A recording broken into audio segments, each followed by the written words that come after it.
Okay. Welcome, everyone. We are here for the 2023 WNBA-SF group book release party, and we have 12 authors participating. Actually, one had a medical emergency, so we'll have 11 authors participating. Before we begin, I just want to tell you a little bit about myself and WNBA San Francisco and our national organization. We are a national organization that began 100 years ago, and our chapter was started by Effie Lee Morris, who originally was from New York. She moved out here to be a librarian. And if you could also mute yourself if you're joining us, because you're coming in unmuted. She was a pioneering Black librarian. She was hired by San Francisco Library, and I believe Joan Gelfand actually knew her. She was an accomplished woman. She was the first female chairperson of the Library of Congress, the first president of the National Braille Association for 2 terms. She was dedicated to literacy for children, as well as children in underserved communities and those who learn differently before people were really even talking about that. So I'm always inspired by her and her advocacy and allyship, and that inspires me to be the president of WNBA. And we have 2 children's authors tonight. So among all the different authors that we are highlighting tonight, a couple of announcements. We have some upcoming events that I want to highlight. And before I say that, please join, please renew your membership. We have not been great, especially during the pandemic, at reminding people to renew. So if you're not sure, if you haven't renewed and you're watching this video, or I think all the authors have renewed because I asked them to renew, but just make sure you renew your membership, and then we'll be in touch with you. And when you release your next book, we will be in touch with you, and you'll get that email, and you can be in the next group book release party. So announcements, we have More Than a Memoir. And we have Nita, who's going to be teaching that class. Do you want to say a couple words about it? I'm going to try to say. Sure. So there's the myth that memoir. Adam Hertz. Could you mute yourself? Yeah. Who needs to be muted? Adam Hertz. Not to call you out, but I'm going to mute him. Yeah. Okay. Yeah, there you go. Thank you. Okay. Yeah, so there's the myth that memoir doesn't sell, and that's not necessarily true, but there are things you can do to make it more than a memoir. And I'm going to talk about that because my books are pure memoir or how-to or self-help. It's basically memoir thinly veiled as how-to or self-help. And I'm going to talk about the ways to do that. So that's kind of the gist of it. Thank and you. Lots of time for Q&A, lots of time to ask questions about my process. Thank you. Thank you so much. And the next announcement is we're having a holiday mixer, and these are all on our chapter. Thank you for putting that. Thank you, Vanessa. A holiday mixer, it's on our website. And if somebody wants to drop that in the chat, that's our main website. All the events are listed there. We're having a mixer on, what's the date? I think it's the 14th of January.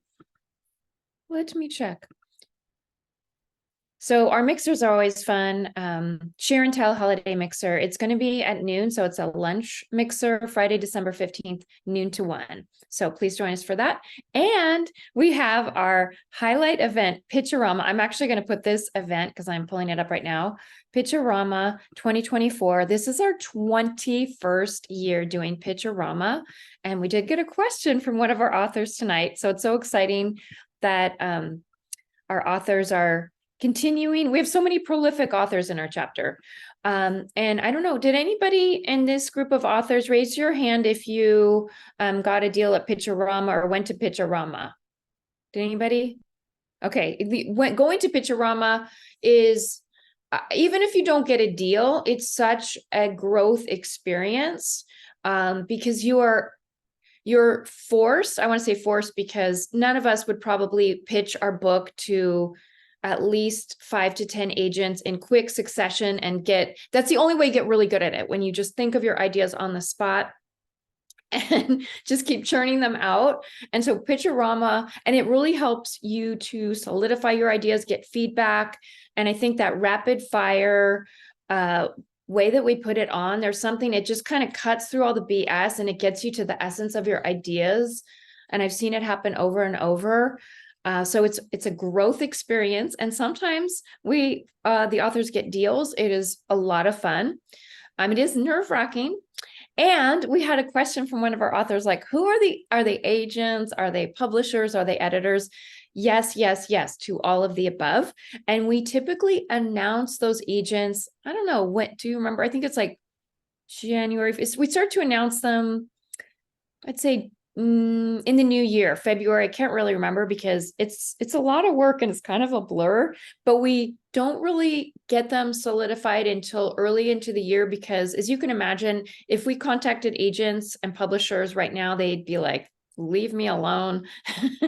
Some of them have probably agreed to do it for next year, but we are, it is a great honor to have the amazing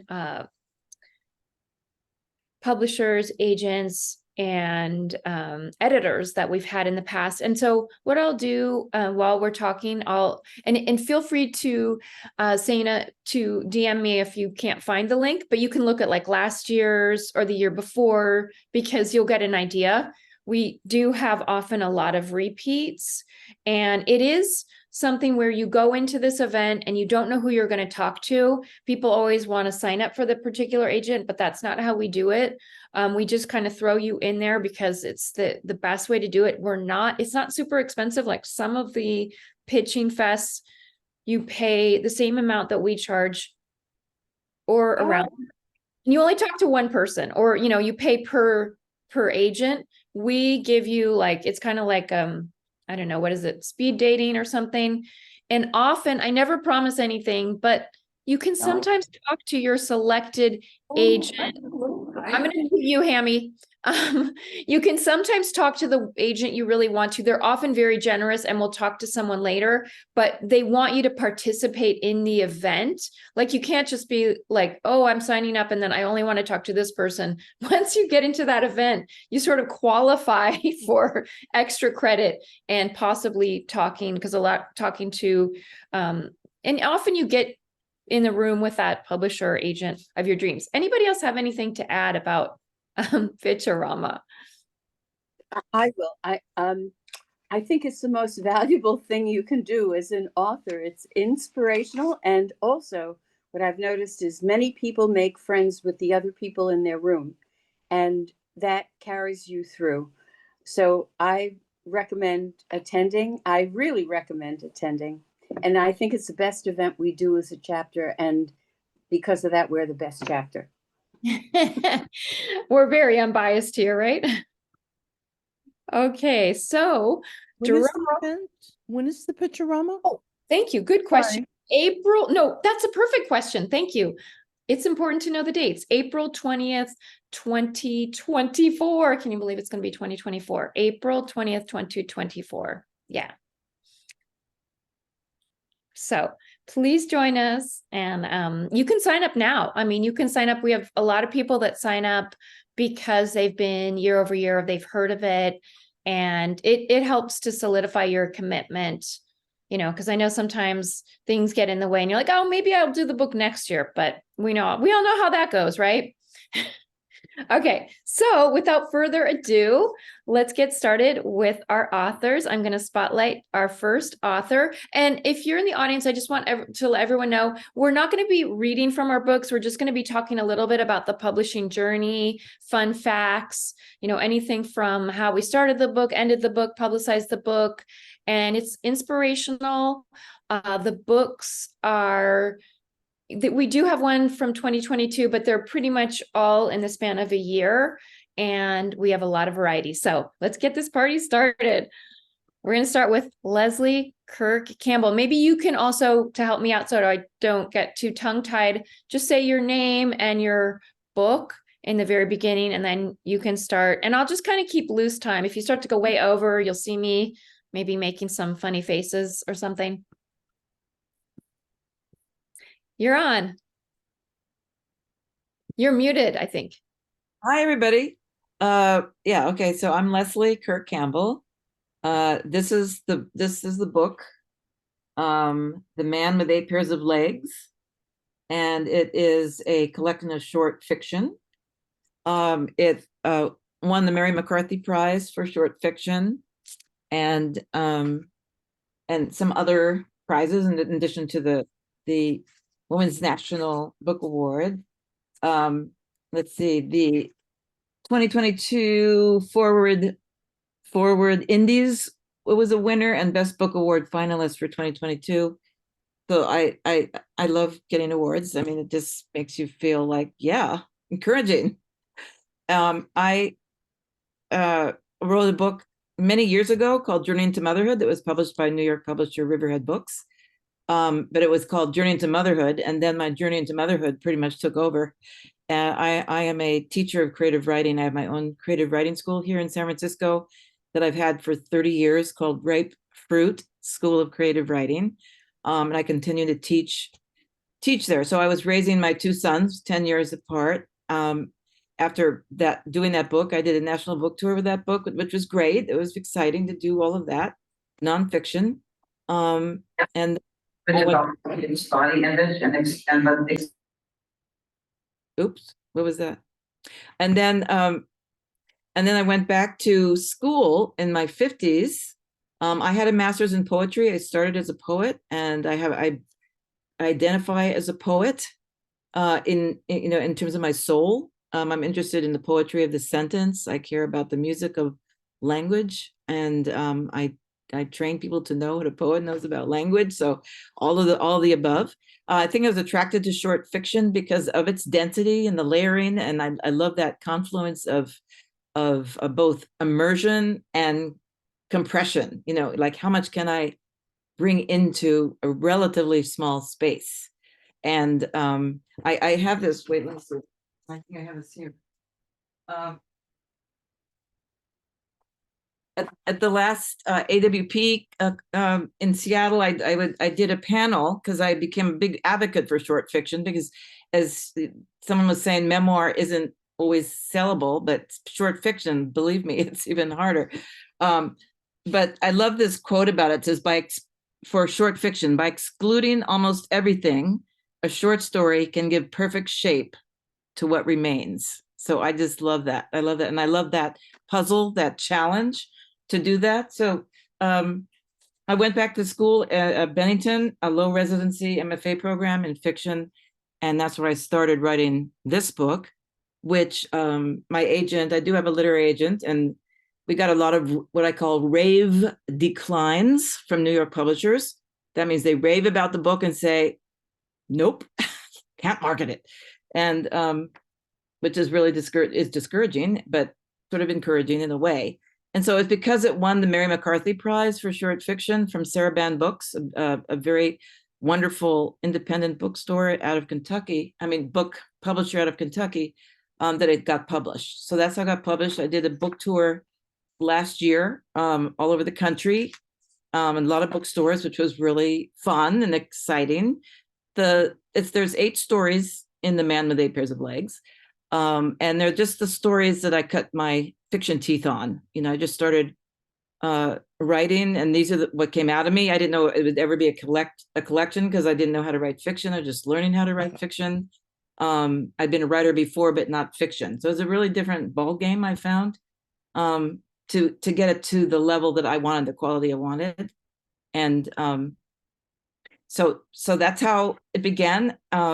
I realized at some point that my body had been talking to me, and that it's really about ways we hold memories on our bodies, in scars, bruises, heroin tracks, tattoos, and also invisibly over generations. So that's sort of how it came to be. And thank you for letting me share something about my book, The Man with 8 Pairs of Legs. Thank you. Thank you so much, Leslie. And that was the noise. Yeah, we want to keep it to 3 minutes. I know it's not much, but this way, because it's hard for us to know. Yeah, I know. I tried to wave. I have my grandma. I don't know why I picked up this picture. This is my grandma. I didn't know why the grandmother Sorry, I'll do that. I should have announced it. No, that was great. And the reason there was a sudden sound is I pulled up What the Body Holds, which is a great talk that Leslie Kirk Campbell and Isidra Menkos did. I moderated at the Mechanics Institute. So I dropped that in the chat. Nice. And so now we'll see if I can keep to 3 minutes as well. So now my timer's not working. Okay. Anyway, here we go. So I'm Elise Marie Collins. And last year I didn't publish a whole book, but I published a chapter in this book, Social Work, Education, and the Grand Challenges. And I felt very challenged by writing a chapter in an academic text, but I was asked by one of my mentors and professors. I studied gerontology just before the pandemic. So my chapter is called Advancing Long and Productive Lives. I co-wrote it with Dr. Murali Nair. And I think the most important thing in this chapter is just getting social work students to understand, what the aging process is about. And for me, just having a positive and holistic idea about aging. There's so many opportunities, and to me, it's very exciting. And the grand challenges are both daunting and exciting.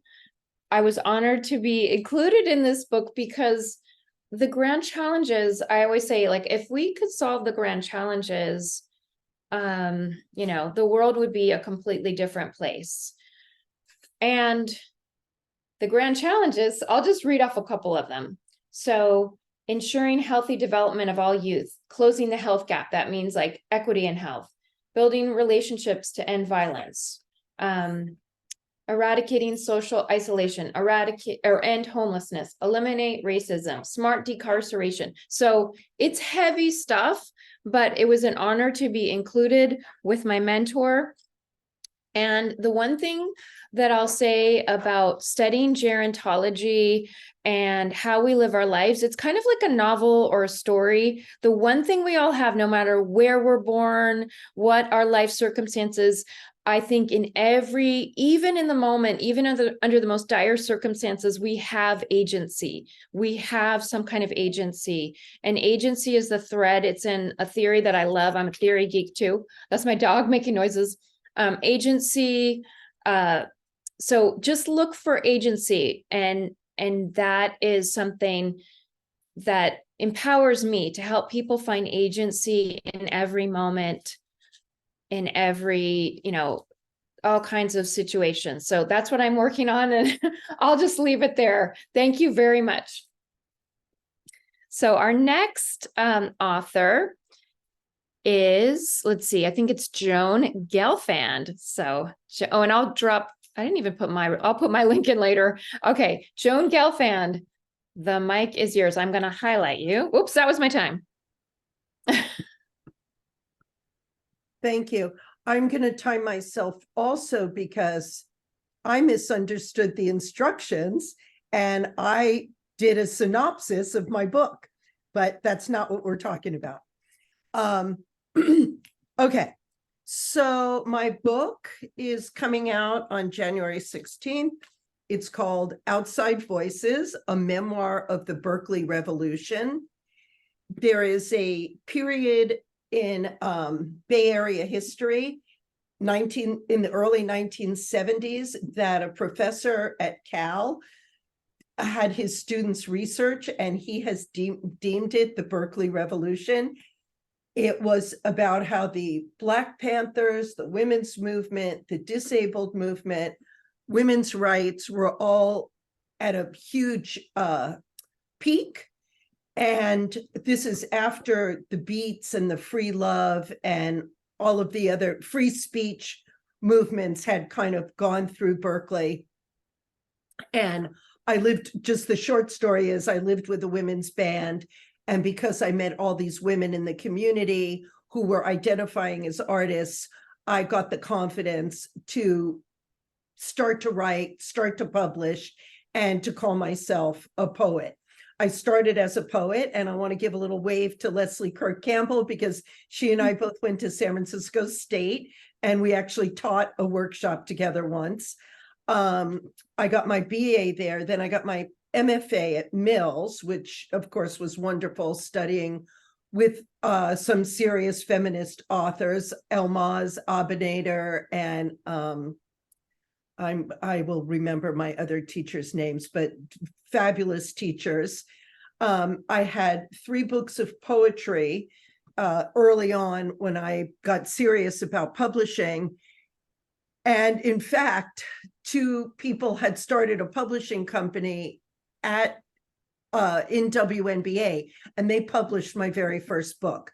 So I've been in WNBA for 20 years, and I've pretty much learned everything I do now about being a published author and what it's like to do your promotions, and from the tiniest things like making postcards to how to promote, a newsletter and that kind of thing. Well, I guess I've spoken for 3 minutes. That's it.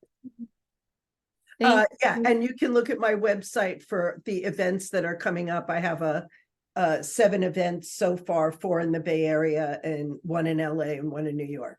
So you can look at my website. I'll put it in the chat. And if anybody wants to come, there will be parties, et cetera, et cetera. Congratulations. And Thank you.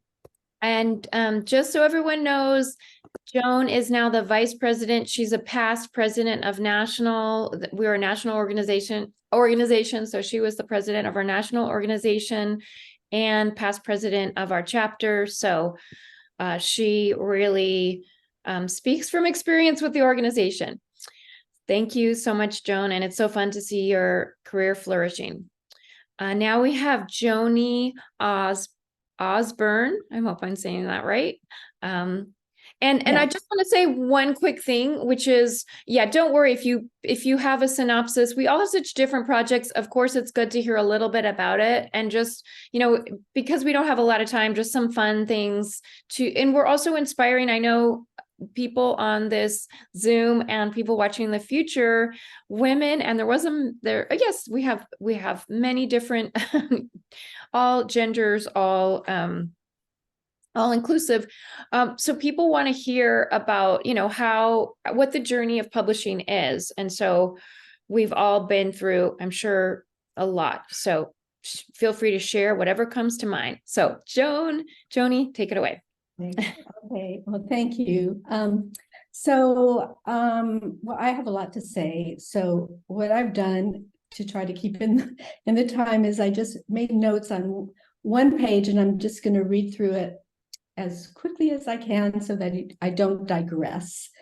My book is Café Society, Time Suspended, the Cafés and Bistros of Paris. And it's a celebration of the cafes and bistros of Paris, their importance in history and in everyday life in contemporary Paris. I'm a serious Francophile, fell in love with Paris and the cafe lifestyle on my first trip to Paris many decades ago. And also, go Bears, I'm a cowgirl, so I'm yes. And whenever I say I'm from Cal, everyone says, go Bears. So it's really kind of cute. Anyway, I've been back to Paris every year since my first trip, and I always have my camera. And so Paris and its cafes are nothing like my life in California, growing up and living here all my life. Over the years, I've captured thousands of images of the people who make cafe society, the waiters and waitresses, the barmen and the barwomen, the chefs, the customers, the children, and the animals, dogs and cats and all kinds of animals are, welcome in the cafes. Everyone is welcome. It's very democratic. So the life of the Paris Cafe, the movement, the camaraderie, conversation, connection, community, this is what I wanted to capture. And my book tells the story, and each photo in the book is a story. But I didn't want the book to be just a pretty photo book. It's meant to be a book that informs the public about the importance of Paris cafe life and why it is unique in the world. I wrote a text with quotes on every page, a bit of history, and some amusing anecdotes. There are 4 timelines: the history of coffee in the world, the history of cafes in the world, the history of Cafés of Paris, and the history of the bistros, brasseries, and bouillons of Paris. While making the book, I didn't think about what would happen after I finished. I didn't know if I would self-publish or if I would get a publisher. I had absolutely no idea. So I was fortunate enough to have one of the top book designers working with me. She lived in Paris, and it was during COVID, so we were working by Zoom the whole time, and now she's in Spain, and she's just fabulous. So I did a proposal. She told me how to do it. It was my first book, and we sent it to 3 publishers, and 2 days later, I got an offer from a publisher. So that was pretty wonderful.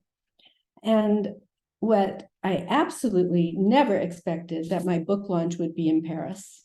Alain Fontaine at Le Misteret, and Alain is the president of the Master Chefs of Paris and is spearheading a drive to win UNESCO recognition of the French bistro and cafe as an intangible cultural heritage.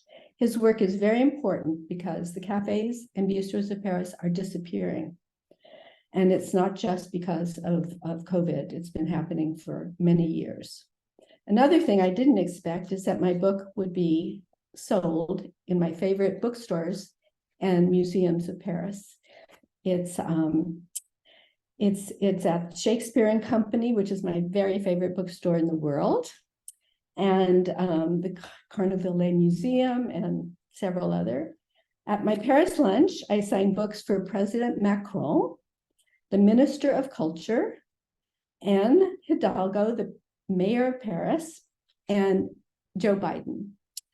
I never expected any of that. And on top of that, I got a letter from Anne Hidalgo, the Mayor of Paris, stating, among other things, that my book, quote, brought to life the soul of the people of Paris, unquote. The Paris Cafe Society experience is the opposite of experiencing life at home on a screen or even on a screen at Starbucks. It's about being out in the world and interacting with others while enjoying an espresso, a glass of wine, or a full meal any time of the day or night. My book is a celebration of this special lifestyle, one that I wish we had more of in this country. Thank you so much, Joanie. That was really, I'm learning so much from each person. Like, you read a title, but there's so much behind it. So appreciate you being here tonight. Okay, so next, let's see. We have Pam Peirce. Where is Pam Peirce? There you are. Hi. Okay, now I just don't put I know you, but welcome, Pam Peirce. It's all yours. Okay, I wrote a whole thing. I'm going to take off a paragraph and add something new, but it should be 3 minutes. I only recently realized how much I knew about plants, how much I learned from my father when I was a child. I thought that all children learned some plant names in Latin and some plant families and a great deal more, and I found out they didn't. In college, I began as an English and art major and ended up a botany major. When I came to San Francisco, I could see right away that people didn't understand the climate here, and it was quite different from what I grew up with, and people were not being able to raise food because they didn't know how to use it. And as I learned, I decided to write a book. about it. It took many years while I supported myself as a photo editor, a garden book editor. I wrote work for hire garden books. And I taught horticulture, and I decided the book should also cover all the topics that a gardener needed. The first publisher found it overwhelming, and they sat on it for many years. That was heyday. The second one did right by the book and published it and did a good job of it, but didn't pay royalties after a couple of years. So I placed 2 phone calls with scripts from lawyers, one to a publisher, the first publisher, and one to the second. The lawyer said, "You don't want to sue them, just scare them," and it worked. So now Sasquatch has taken the book, and here it is, and the 3rd edition, I have to hold it right by my head for you to see it, and I have to put it because it's, I don't know. Doesn't want to do it because it's, Hold it in front of your body because it's, yeah, right. Put it lower and maybe, yeah, I don't know. You're gonna have to, there you go. Kind of, yeah. yeah, It's the blur factor you have when you hold a book, you have to. yeah. It's, it was released in August 15th of this year. It's the 30th anniversary edition or the 4th edition. And Sasquatch has published 3 editions since the first one, and they have sold a lot of book and they pay on time. The book is designed to help beginners. I'm told it's very encouraging. It also has a great deal of information that's helpful to experienced gardeners. The important points are that if you can't grow, for example, tomatoes, there's plenty more to grow, some of which you haven't thought of, and you can garden all year here. Our region represents the Mediterranean climate in America, so it's quite hospitable to crops that come from that part of the world, and also to many upland tropical crops. Another important message is that you can garden in ways that keep toxins out of your life. The book has become more useful to inland gardeners over the years. It now has 4 planting calendars, 2 for near the coast and 2 for inland, 1 for climates similar to Walnut Creek and 1 for climates similar to San Jose or in those places. There are many advantages to writing a regional book, one of which is that you don't have to travel very far to do an event. There's many advantages. However, there are disadvantages. The regional platform makes it hard to move to a national scale. But that regional platform is extremely gratifying. This book has many recipes, and there are more on my blog, and I put my website address on the chat group. It's pampeirce.com. You got to spell it with the E before the I. But I'm trying to change gears, and what I'm trying to do is I'm writing a biography. It's I'm seeking to republish also a short memoir, previously anonymous, of 4 years in a mental hospital, which was written by the person whose biography I'm writing. So I'm looking for, so I have been rejected by 3 academic presses. I have 4 more query letters out. I am looking for beta readers, help finding an agent, ideas for presses, etc. It's difficult to change gears. It's difficult to convince somebody that you're going to write a different book, even if they don't know that you've written. Well, they can easily see my website and see what I've written. Thank you so much, Pam Peirce. And our next author is Maxine Rose Schur. I may be mispronouncing. Maxine Rose. Yes, somebody's unmuted. Okay. Yes, I'm Take here. away is your. Okay. Thank you. I'm Maxine Rose Schur, and this is my book. Can you see it? It's called Places in Time, and the subtitle is Reflections on a Journey. It's had a kind of crazy history. It was published previously. Very sadly, the printing press burned down in the Napa fires, so the publisher went out of business, but it's been happily republished in a revised edition this year. So it's a travel narrative with the subtitle Reflections on a Journey. And it's a memoir that consists of 15 essays about an 18-month journey that I took around the world when I was newlywed, very young, and very naive. All the essays in the book were previously published in anthologies, magazines, and newspapers. So here what I've done is I've collected them all and I put them in chronological order, so you get a feeling for the trip as I took the trip. And also I've included photos that I took at the time. The essays have all different moods. I mean, some of them are funny, even wacky. Others are more somber and even poignant. And my essays tell of people who lived in a specific place in a specific time. And the places that I write about in the book are Mexico, the Caribbean, France, Switzerland, Turkey, Iran, Afghanistan, Nepal, Australia, and finally New Zealand, where we actually came on an immigrant ship, where we immigrated to New Zealand in 1972. And over the years, people have asked me, well, why did you wait so long to write these essays? And my answer is always, well, it's only now that I really understand them. So I think, there's something to be said for what Catherine Ann Porter said. She said that she could not write about an experience soon after it happened, that an experience has no inherent meaning. And the meaning comes often years later when you look at your experience through the lens of wisdom that comes from you, and what Porter called imaginative mulling. So it was my imaginative mulling over the years that brought these stories to life.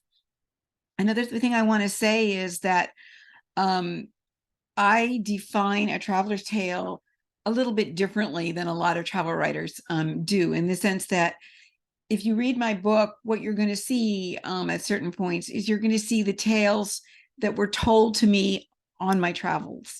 What I love to do is talk to people and listen to them and understand what they care about, what they love, what bothers them, what they hate, that kind of thing, and get their stories. So there's some of that in there, and it's my way of looking at culture. And speaking of culture, much of what I've written about in the book has vanished. It's gone. I mean, we have unwittingly destroyed a lot of culture on our planet due to globalization, mass tourism, and then of course war. So by writing this memoir, it is in a way for me to keep these people alive, to keep their way of life still vibrant and vital, because I think it's still extremely valuable to understand how other people think and how they've lived. Lastly, I just want to say I'm really grateful. The book has garnered some wonderful critical praise. It was named Best Travel Book of the Year by the North American Travel Journalists Association, and it was given the Gold Award by the Society of American Travel Writers. As an example of some of the praise that it got, this is what the San Francisco Chronicle said about it. Maxine writes with so much humor, suspense, and wisdom. This is what travel memoirs should be, and so seldom are. So I'm really grateful for that. I hope you check it out. It's published by Lolly Books, which is Lolly, what is it? Lolly, not Lolly. It's not published by Lolly.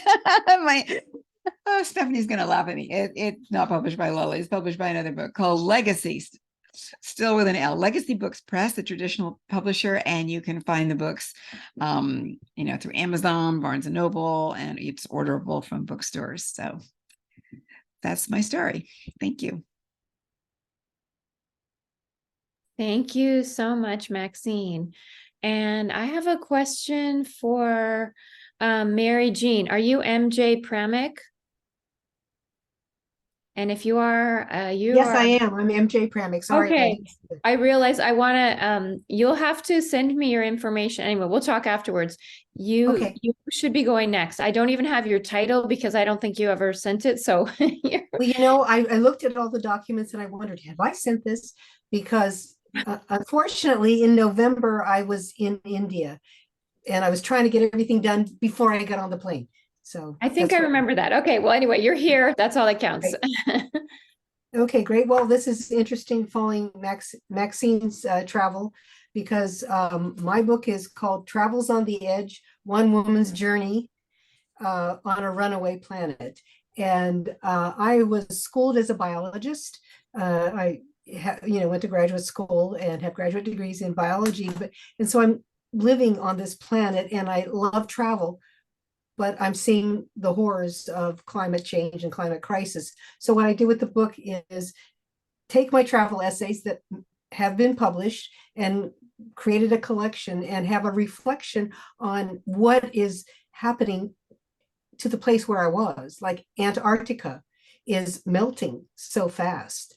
And then per Joan Gelfand, I have the heart of a poet, and I write a poem at the end having hope that we can do something to save this planet. I mean, if you look at all the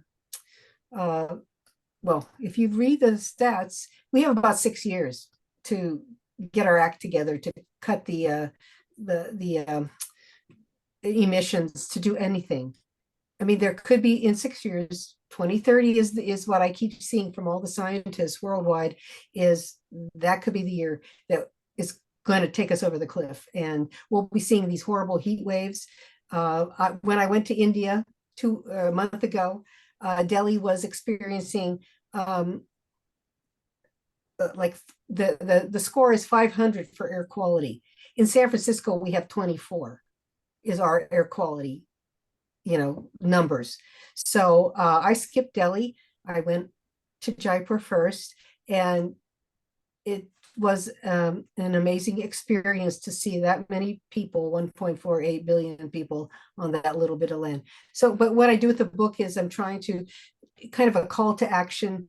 Can we do something? Everybody do one thing, pick one. There's a humongous amount of information that we all can do something to stop the slide into the mess that we're in. But I'm trying not to be negative, so to speak, but encourage people to get out there and pick a project to do it. The book is self-published by my favorite publisher, 8 Palms Press, and it's been a real journey. I can see why I never did it before, because it was a humongous amount of work. And I admire all of you others who have your books out there and did it. It is an incredible amount of work. So, I mean, that's my story with my. And actually, one of my best stories is the cover was designed by my son. He took one of my photos and put it through some kind of one of these software programs and came up with it. And people are buying it because I think they like the looks of it. So it was a family project. My grandson, would always ask me, "Hey, Grammy, how's your book coming?" And I'm like, "Oh, gee, I got to get to it." Okay. And Phil Costano, who's a fellow travel writer and colleague, he actually told me at a party, he said, take a picture of your grandson and put it above your writing desk. And I did. And that got me through 2023 and to the end point of this book.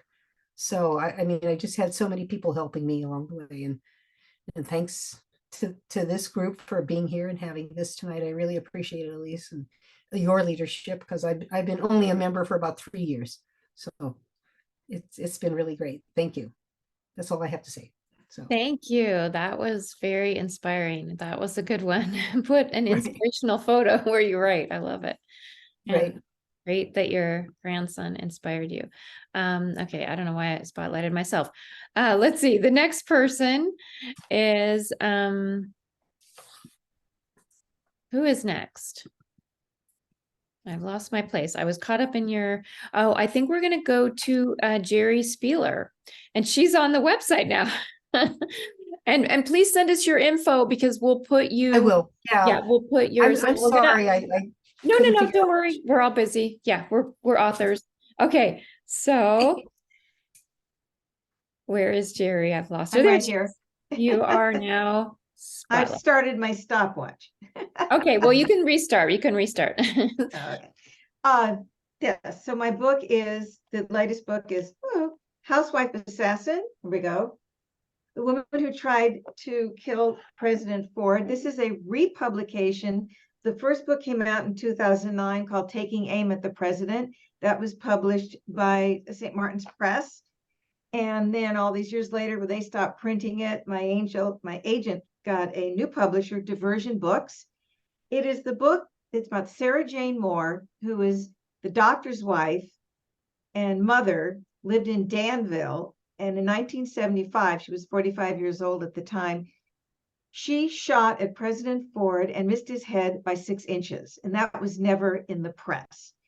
I met her. I was a reporter at the time. I was covering a story about Sybil Brand Jail. Sarah Jane decided, because I wrote about women in prison, I was sympathetic to women in prison. I wrote about murder too. I wasn't sympathetic to murderers. But she said, I know I'm going to be incarcerated in Southern California. I was in LA.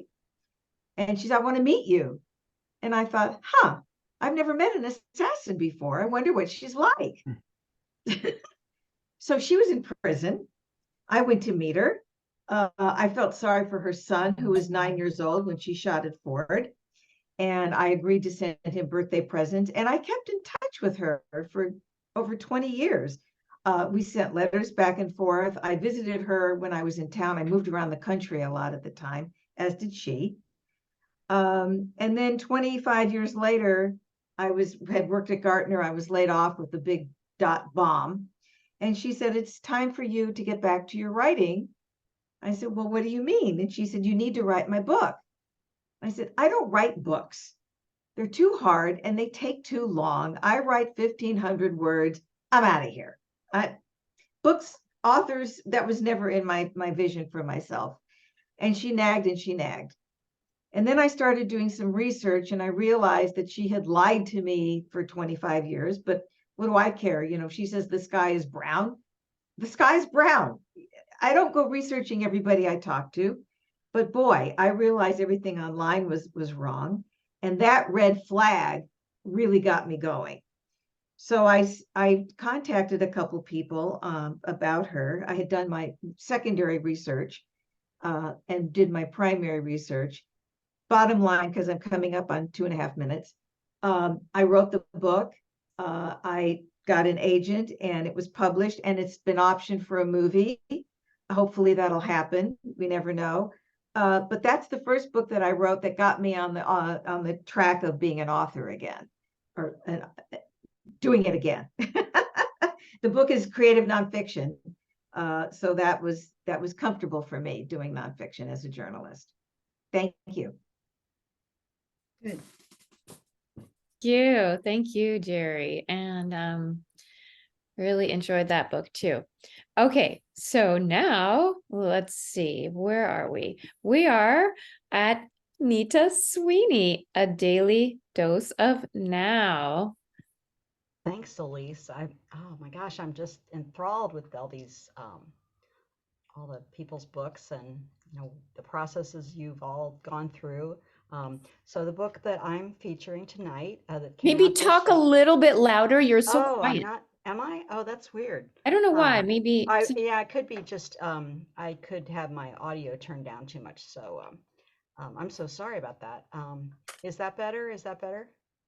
Is that any better? If you go. Yeah, that's where I'm at. I'm in the settings. So. Yeah. How's that? Any better? I think it's good. Maybe other people Okay. listen. Maybe I'm hard of hearing. I don't know. No, it's possible that I'm not not speaking up. All right, let me start over. So thank you everyone for sharing your books. The book that came out, my book that came out this year is called A Daily Dose of Now, 365 Mindfulness Meditation Practices for Living in the Moment. And this is a project that has taken me 30 years. I came up with the idea in 1993, sitting in a recovery meeting where the topic was brought up about living in the moment, staying in the moment, living 24 hours a day, things like that, which is a common topic. And I remember thinking as it went around the room that I was confused because people didn't, they had ideas about it, but it wasn't my understanding at all. And then I remembered that my husband and I had just been to a meditation retreat, a mindfulness meditation retreat. And it was one of those moments of, oh, wait a minute, these people weren't there. That's why, I was sort of being myself, where I get confused sometimes. And the idea popped in my head of a daily reader that has a quote, a little essay. It's kind of an explainer of how I do this. And then a today's practice, do this, how to do this. And that's what I created. And it has had quite a circuitous path to getting in print. I started by pitching it to Hazleton, which publishes recovery books primarily. And this is not really a recovery book. It's a book that works for people in recovery, but it's not about, sobriety or addiction or things like that you'd think of. But it works for that also. It's really about mindfulness meditation and keeping your head where your feet are. It's had 4 different titles, one of which was Keep Your Head Where Your Feet Are. One was Eat Your Toast, which is one of the stories in the book. It was Right Here, Right Now. And then I finally landed on A Daily Dose of Now. This is my 4th book. The other books behind me, including the Korean translation of one of my books. And the other 3 were published by a traditional publisher.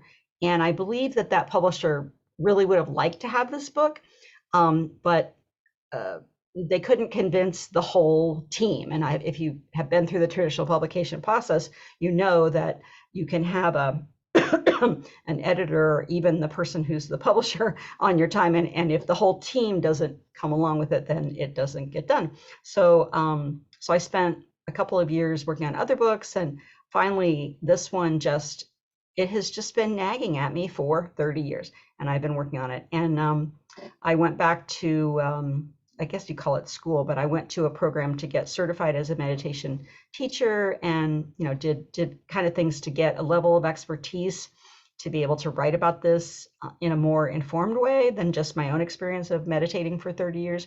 And I wanted it to be accessible. So they're just real simple things like noticing which foot goes through a door, or noticing when you pick something up, or where your body touches the chair. Very simple things, and just one little thing every day. I wanted it to be very, very practical.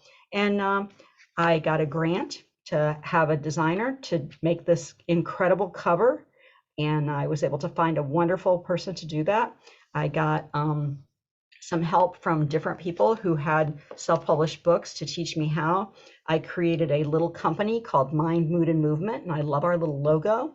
And so I did it myself, but I call it Mind, Mood, and Movement, but it was me. And somebody else talked about the level of complexity, because I had been through 3 books with the trad publisher and sort of seen how the sausage was made, but then you step back and it's even more complicated. So it's been quite a challenge to just learn all that and make some huge mistakes, which I was able to correct. And now it's out and seems popular. People really like it as a gift book. It came out November 1st, and everybody sees it and they see, like, she's so cute, and they want it as a gift book because it's so perfect. It's got 365 little entries. It's got an index that has just different topics like happiness, different emotions, anger, and then also different, what I call postures, which would be sitting or standing or smelling or walking or watching TV, or there's one about watching football because I am a football fan.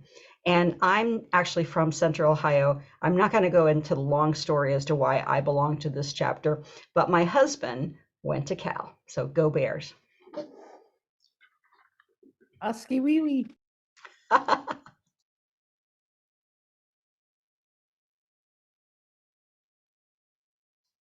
Elise, are you there? I'm just laughing about the Oski wee wee. Okay. I also went to Cal. So our next author, Karen Wang Diggs, or Ja Wang Diggs, she's unable to be here. She had a family emergency, and I was just trying to pull up her book, but I'm having a little issues. Let me put her in the chat. I think then I can actually find it better. Her book is 10 Super Asian Women Who Shaped History.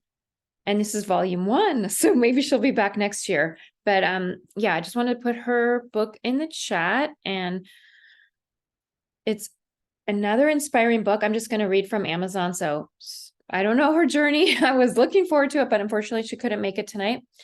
But take a look at her book. She wrote about 10 amazing women, and believe these are all Asian women, and the powerful, and this is just it looks like an empowerment book. I don't have the book, but it looks very interesting. And Ling was born in Hong Kong, but grew up in Hawaii. She was brought up by a single mother. I don't know her yet, but she's, I think, a new member, and I was looking forward to meeting her. I'm just looking at her bio on Amazon. She was brought up by a single mother whose strength and resilience fed into her passion for uncovering the stories of strong women throughout history. Sounds like she's another author that's very inspiring. And her books explore forgotten women in history. That's another theme I'm hearing here in this room, with an emphasis on Asian women and girls. Themes of social justice, gender equality, and race equality infuse every aspect of her work. And I know her email is Her Story. So I'm looking forward to connecting with Ling because I love her themes. I'm really into women in history. So with that, our next author is, drum roll please, let's see, it is Sana. And we do have one other person, so I'll go to Sana, and then no, that's right, Sana. I just wanted to make sure because I didn't want to forget. You're next. I just got confused with the alphabetizing, so I'm going to spotlight you. Hi, Elise. Thank you. I put together a 3-minute presentation, so I'm going to see if I can. That's fine. Do whatever you want. Yeah, no worries. Okay. We love it. So we're going to share. We're going to share. And if I can move this out of my way, I can see. All right. Can you all see my screen okay? Perfect. Hi, everyone. I'm Sana Wedlick, and I'm so excited to be here.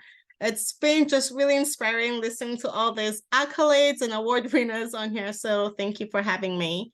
I'm timing myself, so this should be less than 3 minutes, hopefully. Okay. A little bit about me. I'm from West Africa. I'm from a country called Nigeria. It's this red country on the map. Jollof rice is my favorite dish. It's the national dish. Everyone loves jollof rice. If you don't like it, we kind of kick you out of the country. That's just how it works. And cookies are my favorite snacks. I think as writers, we all have a process where we go from idea to first draft. And this is what my process tends to look like when I'm thinking about a new book and how I want to structure it. And so for me, I always start with the idea. And where do I get my ideas? My ideas come from my culture, from my tradition, and from my life's experiences. And that's just personally what I like to write. So this is where I come to ground myself and pull stories from. So, naming ceremony. How did I come up with the idea for this book? Oh, in Nigeria, there's a tradition where, let's see if I have it. In Nigeria, there's a tradition where a few days after a baby is born, family and friends come together to name the baby. And when I had my second child, I remember looking at my son, who was 1.5 years at the time. I remember looking at him and thinking, I wonder what he would name his sister if he could.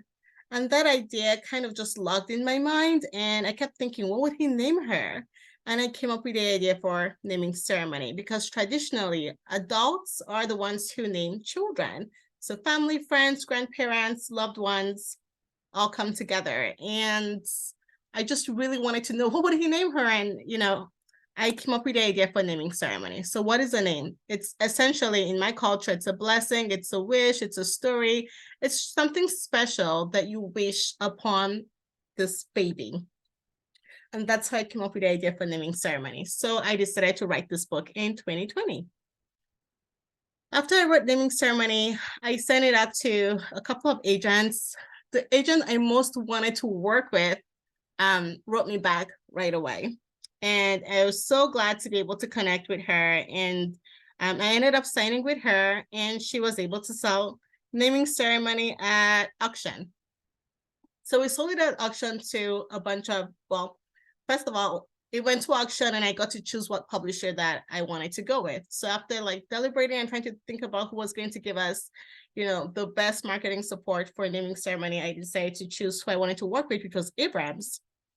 So Abrams acquired it, and since then I've sold other books, but to Random House and other books coming out. So that's my journey with naming ceremony. I enjoyed every aspect of it. My book came out April of this year, and would you know, all of the events that my publisher wanted to send me on, I couldn't go to because I gave birth to my third child in May. So I was very pregnant during all the festivals that I had been slated for. So this has been quite an amazing journey for me. So thank you all for having me.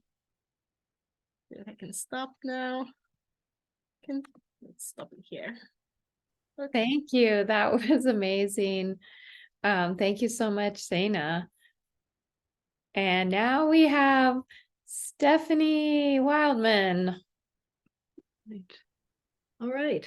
Well, hi, everybody. I'm Stephanie, and I love that the password for this Zoom was yoga, because I'm here to share Breath by Breath, illustrated by Stephanie Arazo, coming in January from Lolly Publishing. This is why Maxine mentioned Lolly. We both publish with Lolly. And I was here last year to celebrate the launch of Treasure Hunt, also from Lolly, with the same characters, Big Brother Luis and the twins, Flor and Roberto. And I just finished turning in the edits for Ghost Rider with the same crew. So I didn't set out to write a series, a book, series, but I kind of have. So Breath by Breath is the second book with these characters, and it's a bedtime or anytime story. And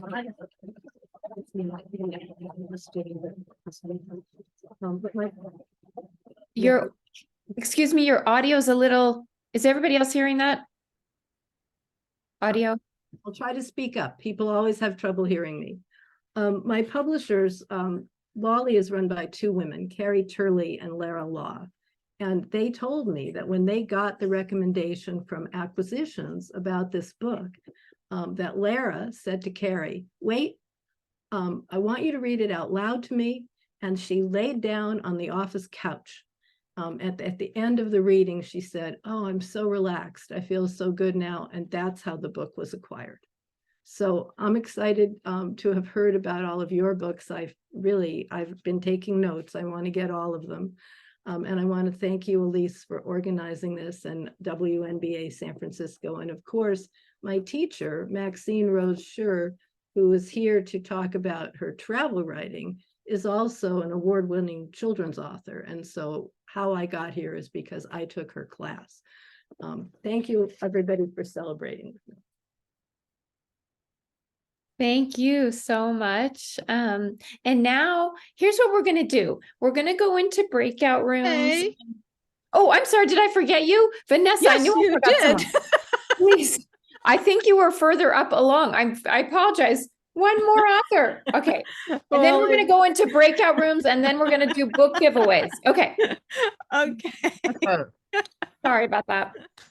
Well, I'm learning to speak up for myself, which is a good thing for each of us to learn as we nerdy introverted authors step out in the world with our books. So hi, I'm Vanessa McLaren Ray, and so I'm sometimes filed under the M's and sometimes under the W's. And that's just the way it goes when you allow yourself to get hyphenated, but I can't bear to give up either half of my name. So there. So I write science fiction and fantasy.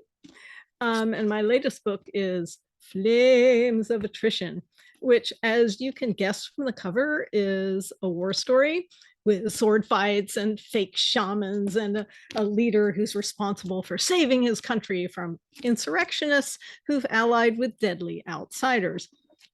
However, it's also a love story across cultures. It has social commentary about whether we should conserve the environment or, have more human things in the world.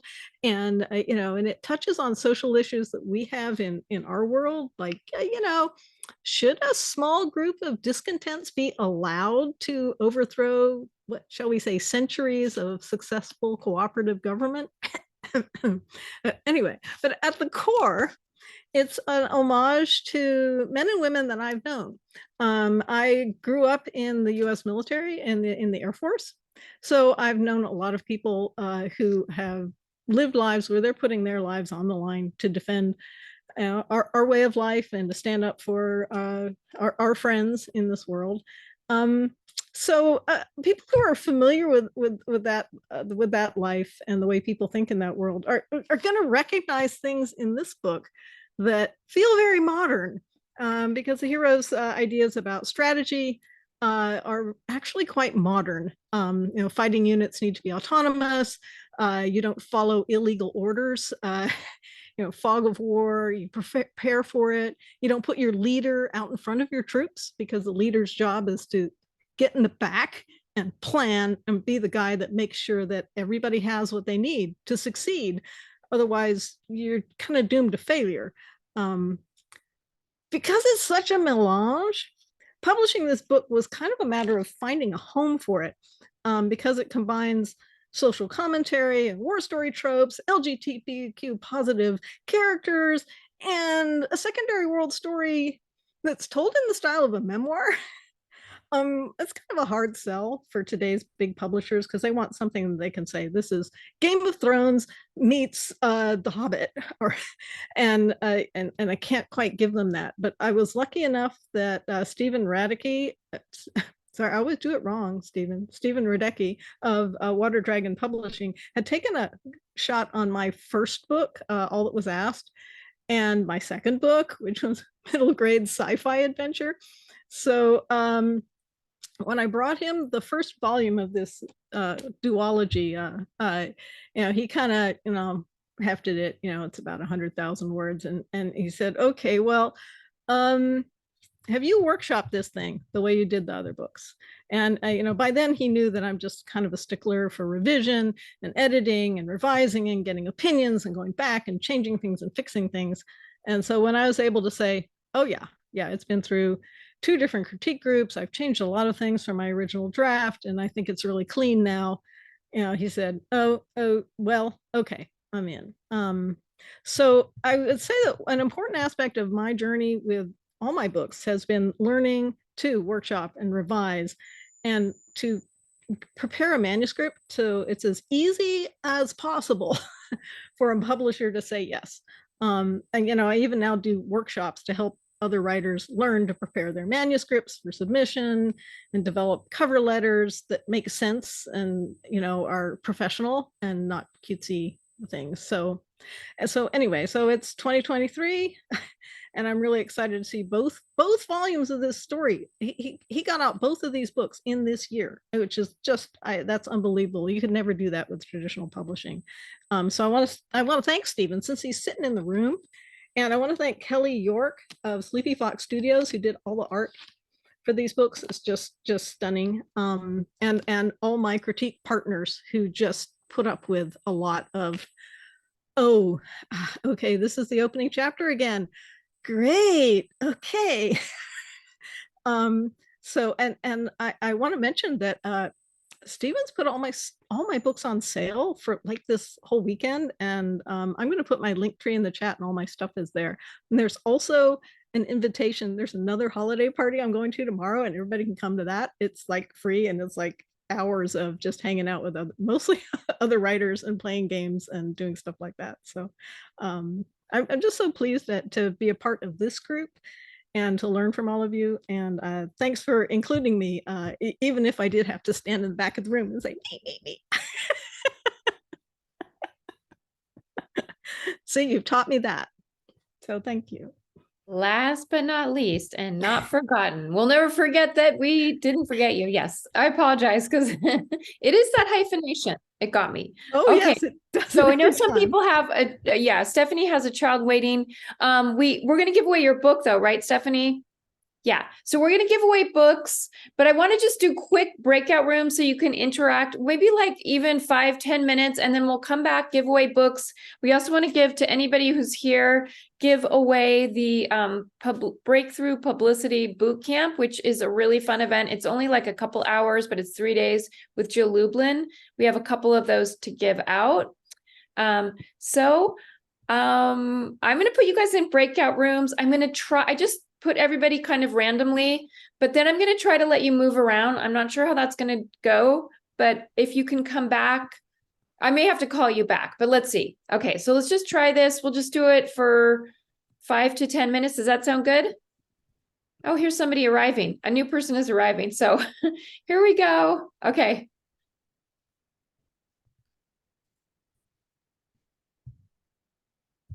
I think you're invited to join the breakout rooms, and then I'll see if I can move it so that people can go to where they want. Hi, Valerie. Hey, just got here.